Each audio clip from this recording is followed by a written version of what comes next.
Hi, and thank you for listening to Dream 10X Radio, where we interview people attempting to live extraordinary lives. Our twofold purpose is to both direct and inspire people bold enough to do the same. Dream 10X. Face your fears and make your life count. We're live. Hey, Dream 10Xers out there, it's your boy JC. And Dr. Cable. And welcome to episode 56 of the Dream 10X podcast. In this episode, we're going to talk about the book, The Plantagenets, which was written by Dan Jones.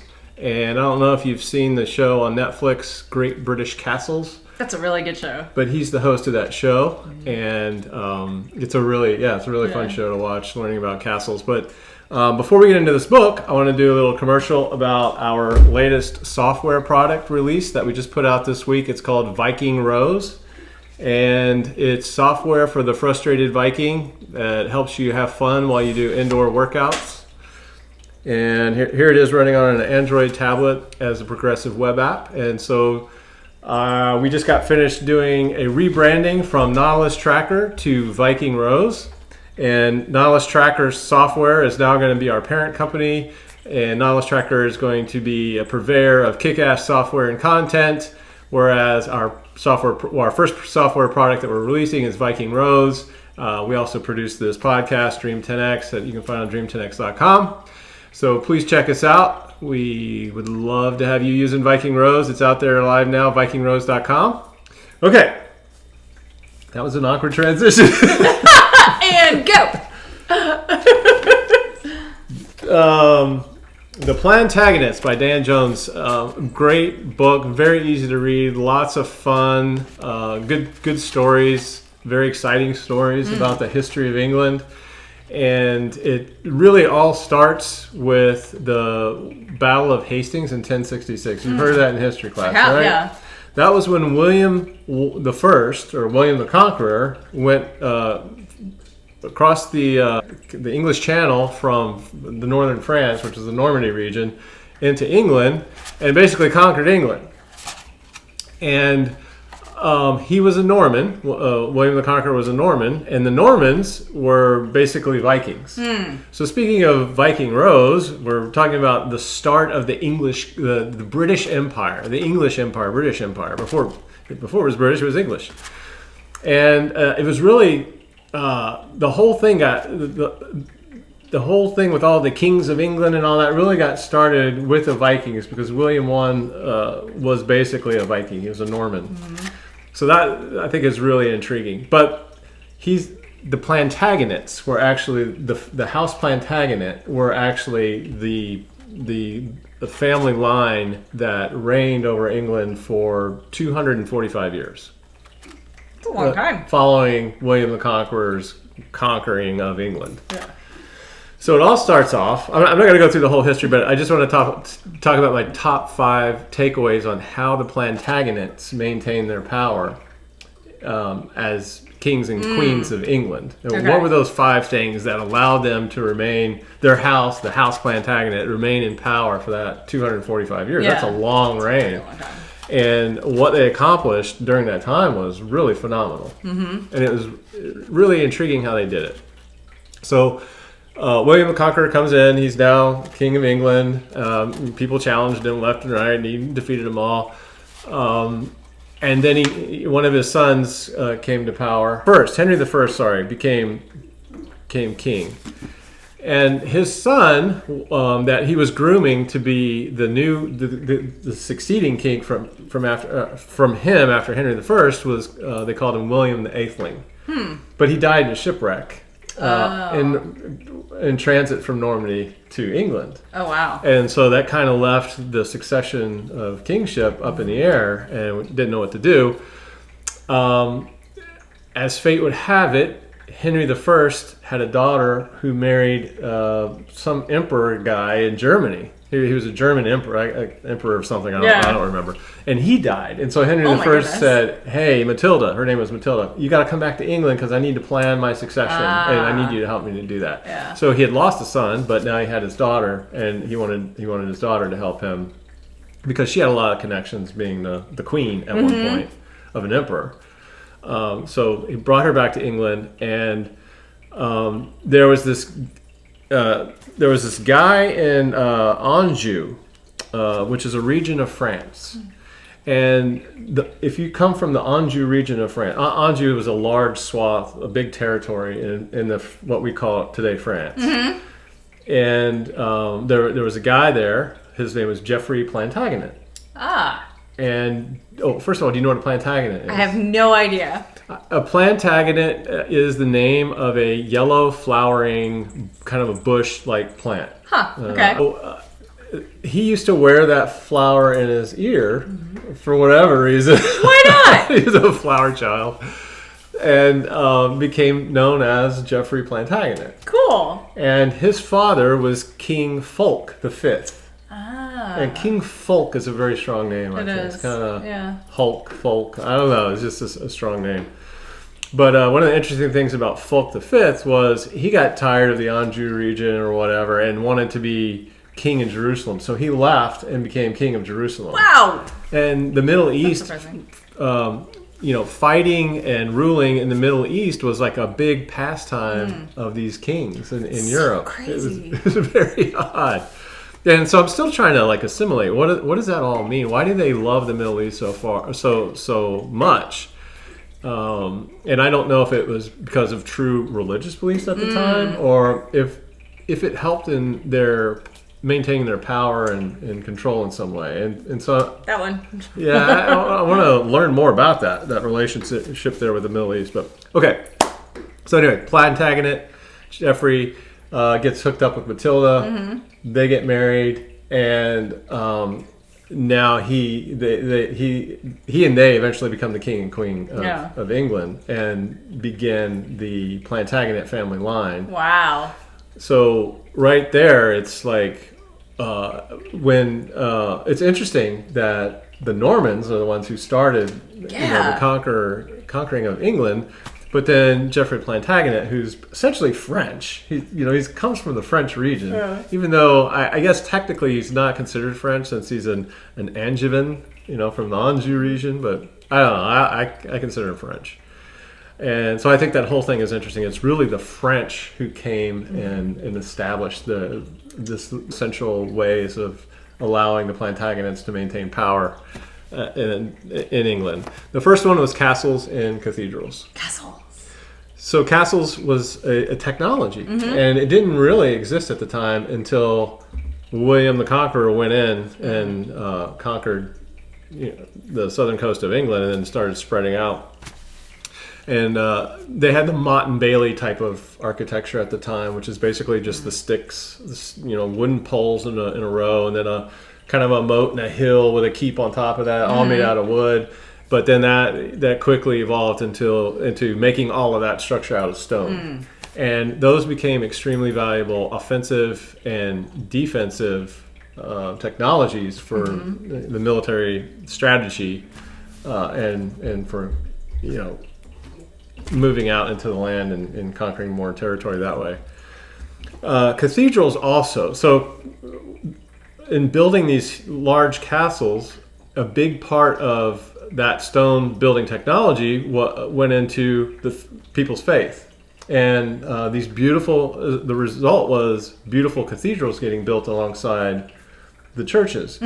And I found it interesting to learn about the relationship between the church and the king and kind of wielding power together.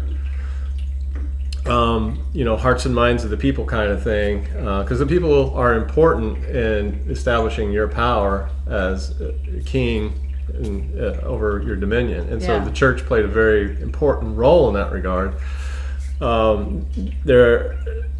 Kind of exemplify that was the story of Thomas Becket, who was placed, I forget if he was placed as a bishop or something in the Catholic Church, and he was placed there by Henry II because he wanted to have his man in the church so he could have greater control and influence over that piece of his power, because the church wielded a tremendous amount of power as well as the king at that time. And so Thomas Becket was his man. But then Thomas Becket, kind of fell in line with the church and didn't want the king pushing the church around like the king wanted to. And that led to really bad blood between the two, and ended up Thomas Becket getting martyred and all that. Very interesting story, because that kind of highlighted the dichotomy between the king and the church at the time. There's a really the castle good, and the cathedral. There's a really good movie documentary on Netflix that is all about Thomas Becket. Really? Yeah. Mm-hmm. We should watch it. Yeah, okay. Was it with Maury? No, it's really good. Kieran. Oh, you've already seen it. Yeah, but I'll totally watch it again. It was really good. Really? Yeah. Mm-hmm. I didn't hear about him. I didn't know about him until now. So, so Thomas. So I also wanted to mention that cathedrals. I've always loved cathedrals, even as a kid. Grew up in Europe, and cathedrals were a thing. And then I kind of got used to them as a kid. And you come back to the States, and there's nothing but like McDonald's and Burger King buildings everywhere. But in Europe, there's these huge cathedrals. Like I still to this day am just fascinated by that. Like coming to America is culture shock after living in Europe, I think. Yeah. It's really sad in a lot of ways. Yeah. But hey, capitalism, right? But McDonald's is a real estate company, right? Yeah, exactly. They all are. Yeah. But the money and the time and the energy that went into building these cathedrals is phenomenal. And one of my favorite cathedrals in Europe is in Freiburger Münster. And I put a link in here to that. It's not an English cathedral. It's in Germany, a little town in Freiburg, but it just fascinated me when I went there to visit. It took over 700 years to build this thing. 700 years? It was built in 1120. Whoa. 1120. Whoa. Right at the beginning of the Middle Ages, and it's still there today. Still the same. This is one of the reasons I love like castles and cathedrals, is because they stand the test of time. You build those, and they're just forever, and they're gorgeous. They're just amazing. But anyway, love those. Love castles and cathedrals. Number 2, sea power. So the Normans were Vikings. They had the sea in their blood. That's how they conquered everybody. And so that once they came into England, of course, that pervaded their culture, is their love of the sea, their ability to go to sea and maybe not be comfortable, but know what to do when they're at sea. It's in their DNA. Plus, when you think about the UK and Scotland and Ireland and Wales and France, lots and lots of coastline that needs to be defended. So it's obvious you got to have a strong navy. And they did. The kings, the Plantagenets, spent a lot of money on their navy, and they had a very strong naval force. And one battle in which this was really exemplified is when one of the navy battles they had with France in the Battle of Sluys, where they just wiped out the French. The French wiped out the French. It's so funny. They are basically French. And so anyway, that just helps exemplify that having a strong naval power was essential to their ability to hold on to power and expand their influence in the region. Number 3, marriage is for peasants.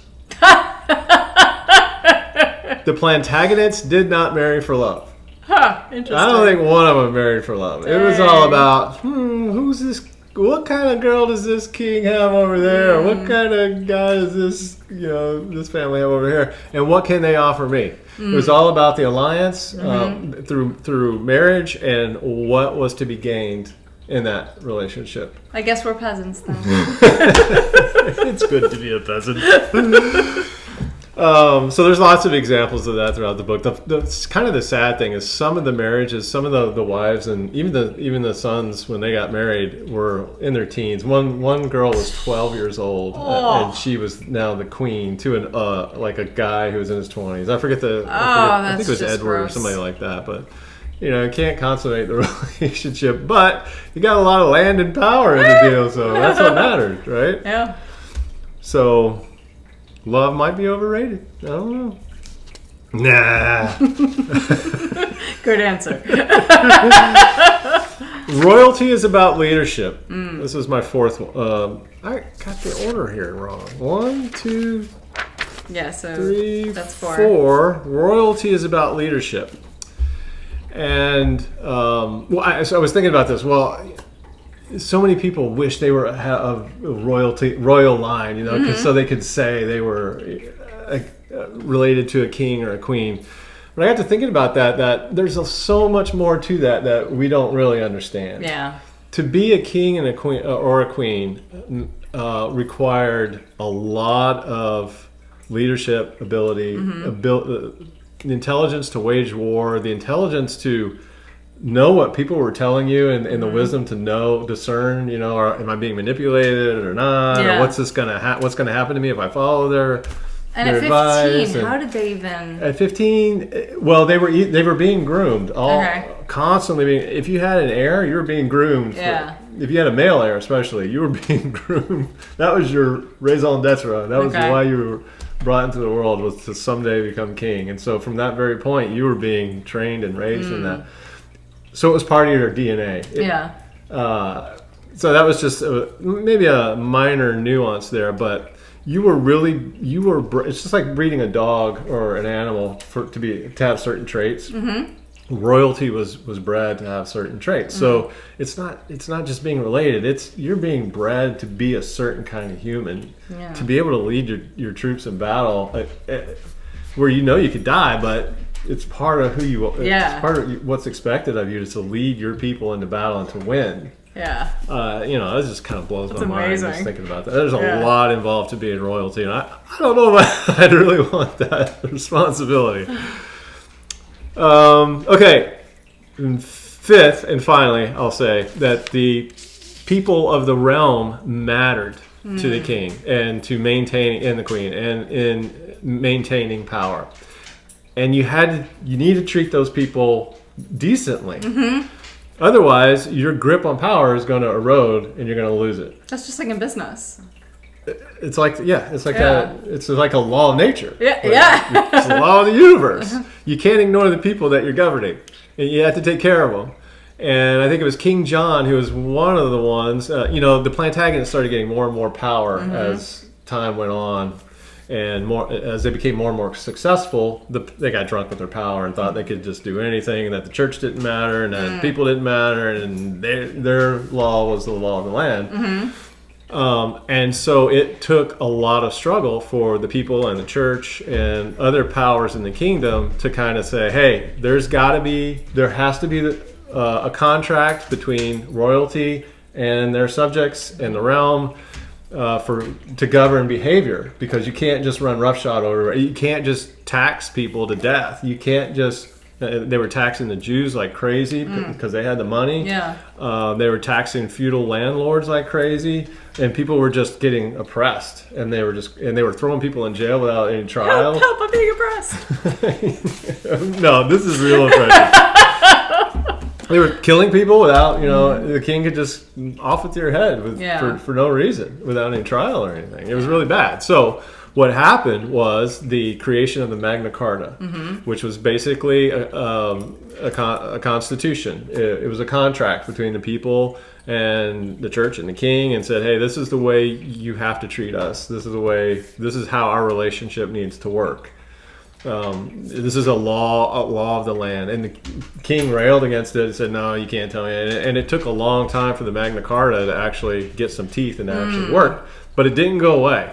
And now we have democracies as a result. The U.S. has a constitution, and you see the same thing. Politicians and people in power rail against that thing and want it to go away because they want absolute power. Yeah. That's just the nature of power, I guess. Yeah, and humans. Yeah. So those are my 5 power takeaways from reading this book. Dan Jones's The Plantagenets. I absolutely loved it. Very easy to read, a lot of pages, but very clearly written and a lot of fun to read about the history of England and the Middle Ages, and highly recommend this book. Awesome. Thank you. So don't forget to click subscribe and like on our YouTube videos and listen to our podcast, and please visit vikingrose.com. And thanks for watching Dream 10X and for listening to us. We will see you next time. Bonne chance. Bonne chance. Au revoir. Au revoir.